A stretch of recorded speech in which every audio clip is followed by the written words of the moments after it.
पराग शाह के स्टेटस के बारे में सोचता है। प्रेम कहता है कि जिसे भी कोई समस्या है वो होटल में चेक इन कर सकता है। अनिल पराग से चिंता न करने के लिए कहता है क्योंकि कभी कभी रात को खुलकर बिताना मजेदार होता है, उसे बीती बातें याद आती हैं। बादशाह कहता है कि ये सबके साथ उसका पहला अनुभव है। लीला मोटी बा से पूछती है कि क्या उसे कुछ चाहिए। बा कुछ नहीं कहती। वो आगे कहती है कि अनुपमा लीला की काफी मदद करती है। लीला कहती है कि वो अभी भी घर की बॉस है। अनुपमा घर की महिलाओं और लड़कों को अलग अलग कमरे में सोने के लिए कहती। वो आगे सोचती है कि रात बिना किसी ड्रामे के अच्छी तरह से गुजर जाए, बस मेरी इतनी ही ईश्वर से प्रार्थना है। अनुपमा बेचैन हो जाती है। राही अनुपमा से पूछती है कि आखिर ये क्या हो रहा है। अनुपमा राही को सोने के लिए कहती है। राही अनुपमा से झूठ न बोलने के लिए कहती है। वो अनुपमा के साथ जागने का फैसला करती है। मीता कहती है कि उन्हें होटल में ही चेक इन कर लेना चाहिए था, यहाँ तो अच्छे से नींद नहीं आ रही, ऊपर से इतनी गर्मी है। वसुंधरा कहती है कि उसने कभी अनुपमा के घर पर रहने के बारे में नहीं सोचा। ख्याति मीता से सोने की कोशिश करने के लिए कहती है। वहीं पराग को सोने में दिक्कत होती है। वो गलती से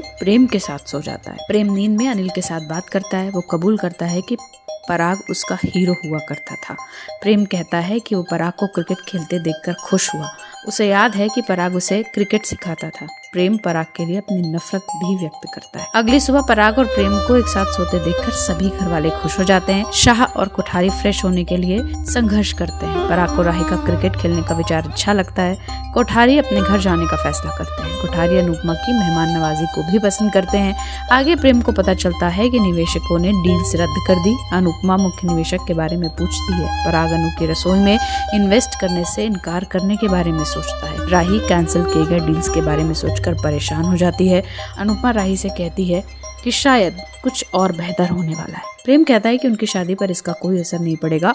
वसुंधरा अनुपमा से पूछती है कि क्या उसने पूरी लिस्ट देखी है। हसमुख अनुपमा से भिड़ जाता है। अनुपमा कहती है कि लिस्ट बहुत लंबी है। वो ओवर टाइम काम करने का फैसला करती है। हसमुख अनुपमा से पूछता है कि क्या वो इतना काम करके मरना चाहती है। अनुपमा कहती है कि वो किसी को ये कहने का मौका नहीं देना चाहती कि अनुज के न होने पर राही की शादी वो अच्छे से नहीं कर पाई। बिना रुके अनुपमा काम करती है। प्रेम अनुपमा की मदद करने का फैसला करता है। राही वहीं अपनी मेहंदी की तैयारी कर रही होती है। वो अनुपमा को खोजती है। हसमुख को लगता है कि अनुपमा ओवर टाइम कर रही है।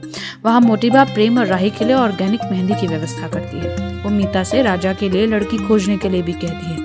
इससे पहले कि वो किसी मिडिल क्लास लड़के के प्यार में पड़ जाए, वसुंधरा कहती है कि वो राजा और ईशानी को करीब नहीं आने देगी। लेकिन अनुपमा का अगला एपिसोड इतना धमाकेदार होगा कि आपने सोचा नहीं होगा, क्योंकि प्रेम की बहन प्रार्थना का पति राही के साथ गलत बात करता देखा जाएगा।